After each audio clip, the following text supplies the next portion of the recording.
Bienvenidos al campus virtual del ciclo 2019-2. Soy la profesora Débora Ponce del curso de Educación Cívica y en la semana 2 tocaremos la segunda parte del tema de derechos humanos que corresponde a los organismos internacionales de protección de los derechos humanos. A continuación vamos a resolver algunas preguntas para poder diferenciar las funciones de los organismos americanos y de los organismos internacionales. En la primera pregunta tenemos el siguiente enunciado. Para que un Estado cumpla de manera vinculante los derechos fundamentales consagrados en la Declaración Universal de los Derechos Humanos, no basta su adhesión, sino es necesario que. Entonces, los términos importantes dentro de este enunciado son los siguientes: derechos fundamentales, vinculante y Declaración Universal de los Derechos Humanos. Si hablamos nosotros de la Declaración Universal de los Derechos Humanos, estamos dejando de lado toda documentación que sea referente a América en sí. Por ejemplo, ya no hablaríamos de la Corte Interamericana de Derechos Humanos, ni tampoco hablaríamos del Pacto de San José. ¿Por qué? Porque el término Declaración Universal hace alusión a la Corte Internacional de Justicia y a los pactos de primera y segunda generación, como son civiles y políticos, sociales, económicos y culturales. El término vinculante también excluye la misma declaración en sí, porque la declaración, si bien es firmada por los países, no tiene un carácter obligatorio. No es obligatorio, porque no es un acuerdo. Todos lo van a cumplir, o lo reconocen mejor dicho, pero no hay una sanción por incumplir dicha declaración. Para que sea vinculante nos vamos a apoyar ¿en dónde? En los pactos, porque los pactos son un acuerdo en lo cual los países tienen un compromiso y además tienen una sanción al no ejecutar lo que dicen dichos pactos. Y los derechos fundamentales es la temática en la cual estamos trabajando. Y como sabemos, cuando hablamos de derechos fundamentales, estamos específicamente, en primer lugar, en la primera generación, los cuales se llaman derechos civiles y políticos. Tenemos entonces, no basta adherirse a la declaración. ¿Qué se necesita para ser un Estado vinculado a dicha declaración? ¿Formar parte de la Convención Interamericana? No, porque ya hemos dicho que lo americano se excluye. Estar adscrito al organismo jurisdiccional de la Organización de los Estados Americanos, la OEA, también se excluye. En todo caso sería la ONU, aunque hay una relación distinta entre pertenecer a la ONU, el adherirse a la declaración y el ser vinculado como Estado. Sea integrante de la ONU, es justo lo que yo les explicaba, va más allá de si perteneces o no a la ONU. Y la respuesta sería la letra C. Suscribe el Pacto Internacional de los Derechos Civiles y Políticos porque los pactos son vinculantes. Una demanda judicial entre dos estados latinoamericanos fue admitida por la Corte Internacional de Justicia. Después de una larga deliberación documentada, el tribunal emitió un veredicto. Al conocer el fallo, el máximo representante de uno de los estados comunicó que su país se retiraba de dicho organismo. Tomando como base el caso, determina el valor de verdad de los siguientes enunciados respecto a dicho organismo internacional. Primero, tenemos que reconocer cuál es el organismo internacional. En este caso es la Corte Internacional de Justicia. ¿Cuáles son los participantes? Son dos estados latinoamericanos. Y el problema, que un país se retira de dicho organismo. Empezamos a trabajar entonces. 1. ¿El presidente de la República tiene potestad para objetar el fallo?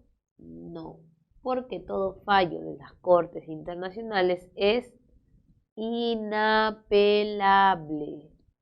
¿En dónde? En otro organismo que no sea la misma Corte, obviamente.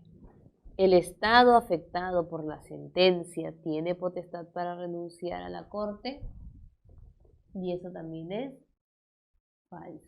Porque dice el artículo 94 de la Carta de la ONU que cada miembro se compromete a cumplir la decisión de la Corte. No puede renunciar. Obviamente, para renunciar tendría que ser un Estado que no tiene un proceso judicial abierto en la Corte. Pero si renuncias durante la emisión del veredicto, entonces no es válido. El dictamen es jurídicamente vinculante y no se puede apelar. Es verdadero porque los dictámenes vinculan a los estados y los obligan a cumplirlos y no puede ser apelado más que en alguna instancia de la misma, aunque la ley dice que no son apelables, pero siempre hay mecanismos para trabajar en la misma corte. ¿El estado disconforme con la sentencia puede apelar al Consejo de Seguridad? No, porque ya hemos dicho que no se puede apelar fuera de la corte ante otro organismo de la ONU. Letra D. Un dirigente social es perseguido por sus opiniones políticas de manera sistemática. Su caso estuvo judicializado con veredicto desfavorable. Incluso los miembros del Tribunal Constitucional reafirman la sentencia denegatoria de habeas corpus presentado por su abogado. Después de agotar las instancias nacionales, el afectado puede elevar su denuncia a... Vamos a entender los puntos importantes de este procedimiento. Es un dirigente social, estuvo su caso judicializado, veredicto en contra de él, le denegan el habeas corpus y al no tener apoyo del Poder Judicial ni haberse cumplido o no se puede ejecutar ninguna garantía constitucional, ¿qué pasaría? Dice la ley que si uno no tiene apoyo en su país frente a la protección de derechos humanos, uno puede acudir a un organismo internacional que tenga que ver con derechos humanos. Cada continente tiene su propio organismo. En el caso de América, la OEA tiene su organismo que se llama Corte Interamericana de Derechos Humanos. El problema está en que ninguna persona natural puede asistir a las cortes, ni la interamericana ni la judicial. Solamente pueden ir personas jurídicas. ¿Qué se hace en este caso? Uno acude primero a la Comisión Interamericana de Derechos Humanos. La primera, que es la Corte, tiene su sede en San José, mientras que la segunda, que es la Comisión, tiene su sede en Washington. ¿Cuál sería la respuesta entonces? ¿A dónde podría acudir el abogado? Al pacto. Uno no acude al pacto, tendría que ser un lugar. Comisión, Corte Interamericana, observar los pactos. Y nos quedaría Comisión Interamericana porque sabemos que no puede ir a la Corte directamente. Letra B.